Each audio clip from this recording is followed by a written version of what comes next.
Bonsoir, chers élèves de la classe de première S. Bonsoir, chers collègues. Ici, on va essayer de continuer la correction de l'exercice numéro 6, extrait de la série Travail d'une force électrostatique, proposé en classe de première S. Les deux premières questions, 1 et 2, avec 2, 1, 2, 2, 2, 3, jusqu'à 2, 4, ont été déjà corrigées dans la vidéo précédente, la partie 1. À la partie 2, ici, c'est à partir de la troisième question, 3, 1, 3, 2 et 3, 3. On nous dit, on suppose l'espace compris entre A et B constitué de vide. Un proton de masse M et de charge Q part sans vitesse initiale du point O sur la plaque A. Voici le point O qui est sur la plaque A, c'est le trou qui est là. Il part ici au point O. Part du point O sur la plaque A et se dirige vers la plaque B suivant l'axe OX. Donc, il se dirige comme ça, suivant l'axe OX. Déterminer les caractéristiques du vecteur force électrostatique agissant sur le proton. C'est ça la question. Les caractéristiques du vecteur force électrostatique 3,1. 3,1. Les caractéristiques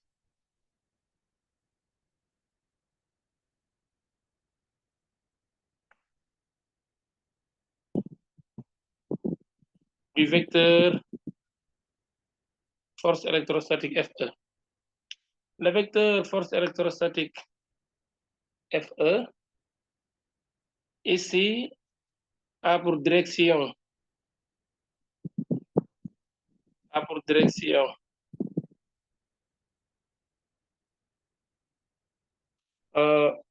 perpendiculaire aux deux plaques parce que la force a même direction que le champ électrostatique E. Or, le champ était orthogonal aux plaques, autrement dit horizontal. Donc, on va aussi dire direction perpendiculaire aux plaques, orthogonale aux plaques, perpendiculaire aux plaques A et B. Alors, A pour sens, le sens est, c'est un proton, la charge elle est positive. Donc, le sens est identique au sens du champ électrostatique E. C'est-à-dire, c'est de A vers B tout le temps. On avait montré dans la vidéo précédente que la plaque A est chargée positivement. Je vous renvoie à la vidéo précédente. Et la plaque B est chargée négativement. On avait montré cela. Voilà, on avait montré que A est chargé positivement et B est chargé négativement. On peut continuer de charger les plaques. Donc, et que le champ E est dirigé vers la plaque B, de A vers B. Alors, dans le cours, on nous a appris que la force électrostatique FE est égale à la charge multipliée par le champ électrostatique E. Donc, ces deux vecteurs-là que vous voyez sont collinéaires parce que c'est sous la forme U égale à alpha fois V. Les deux sont collinaires en mathématiques. Maintenant, pour collinaire, ça veut dire qu'ils ont la même direction. Pour le sens, on regarde le signe de alpha. Quand alpha est positif, les deux vecteurs sont de même sens. Quand alpha est négatif, ils sont de sens contraire. C'est ce qui se passe ici. On a la force électrostatique et le champ E qui sont collinaires sous la formule F égale Q fois E. Et maintenant, pour le sens, ça dépend de la charge. Quand la charge est positive, les deux ont le même sens. Et quand la charge est négative, les deux sont de sens contraire. Vu qu'ici, nous avons affaire à un proton, donc la charge elle est positive. Donc, c'est pourquoi FE et E ont le même sens. Donc, cela veut dire que aussi le sens de FE, c'est de A vers B. Donc, le sens, c'est de A vers B. Voilà le sens de FE. Alors, on passe maintenant à la norme. La norme FE égale valeur absolue de la charge multipliée par l'intensité du champ E. C'est comme ça qu'on calcule la norme d'une force électrostatique FE. Donc ici, ça va donner FE égale la charge, c'est 1,6 .10 moins 19 c'est un proton, multiplié par le champ E. L'intensité du champ E, c'était 1000 volts par mètre fois 1000. Donc ici, finalement, l'intensité de la force électrostatique, ça va donner 1,6 et 10 puissance moins 16. Donc c'est 1,6 point 10 puissance moins 16 newton. Moins 16 newton. Voilà l'intensité de la force électrostatique. Alors, on passe à la question 3.2. Pour la question 3.2, on nous dit calculer le travail de la force électrostatique agissant sur le proton lorsqu'il arrive en O', donc c'est en O', il y a un seul en, lorsqu'il arrive en O', sur la plaque B, lorsqu'il est là, ici. L'électron se déplace de O vers O', de A vers B, en suivant l'axe O', ou bien OX. Donc, le travail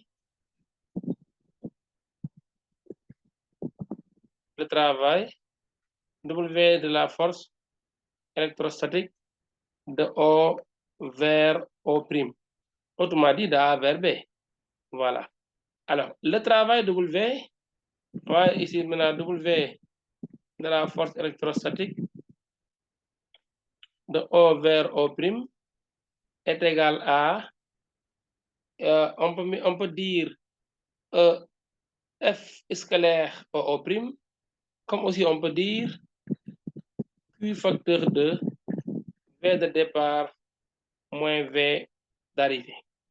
Or, les points alignés sur les équipotentiels, sur les surfaces équipotentielles ont même potentiel. Donc, O a même potentiel que A et O' a même potentiel que B. Donc, on va aussi dire que c'est égal à la charge fois VA moins VB.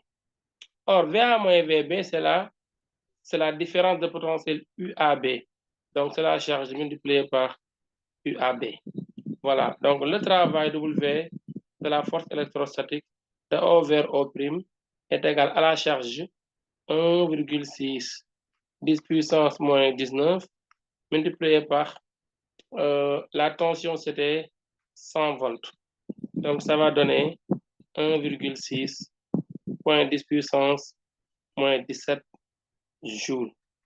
Voilà le travail de la force électrostatique de O en O', ou bien de A vers B. Ça revient au même, c'est de A vers B ou de O vers O', c'est la même chose. Après cela, maintenant, il dit en déduire la variation d'énergie potentielle électrostatique entre A et B. La variation d'énergie potentielle électrostatique. La variation d'énergie potentielle. La variation d'énergie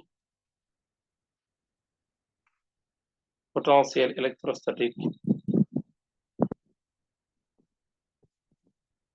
Énergie potentielle électrostatique.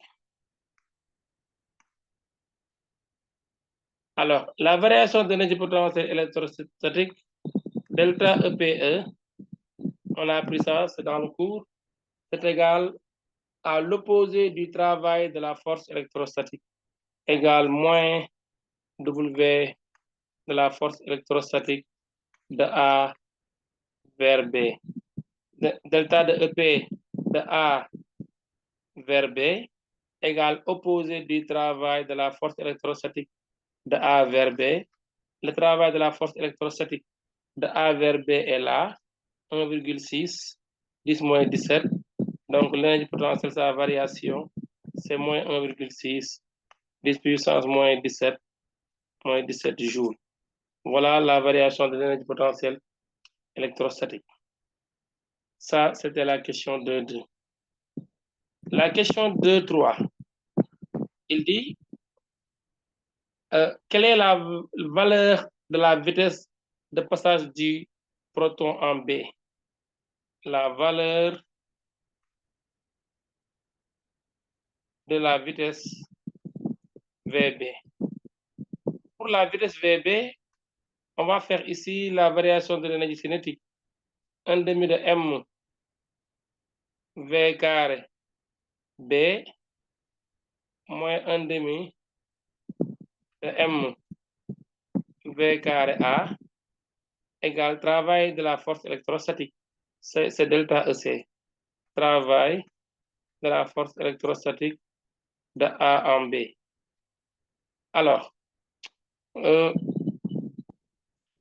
l'électron quitte A sans vitesse initiale, donc c'est de O en O', c'est AB. Donc, il quitte la plaque A sans vitesse initiale. Donc, on aura ici 1/2 de M V carré B égale travail de la force électrostatique de A en B égale à W de la force, on a déjà la valeur électrostatique d'A en B. Alors, de là, maintenant, je peux en déduire la vitesse VB. Donc ici, VB au carré égale 2 fois travail de la force électrostatique de A en B divisé par M. Cela veut dire que VB, c'est la racine carrée de 2 fois W de la force électrostatique divisé par M. Voilà VB. Et si on fait ici l'application numérique, on aura application numérique. Alors ici, on a VB, c'est la racine carrée de 2 multiplié par le travail de la force électrostatique, c'est 1,6 10 puissance moins 17, 1,6, 2 fois 1,6 10 puissance moins 17, le tout divisé par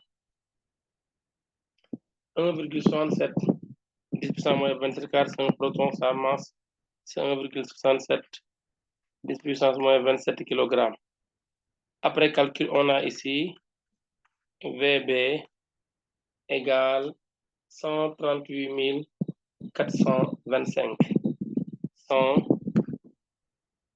138 425,7 mètres par seconde. 7 mètres par seconde. Voilà la vitesse du passage au point O' sur la plaque P, autrement dit VB. C'était ça ce qui restait pour l'exercice. Merci de votre aimable attention.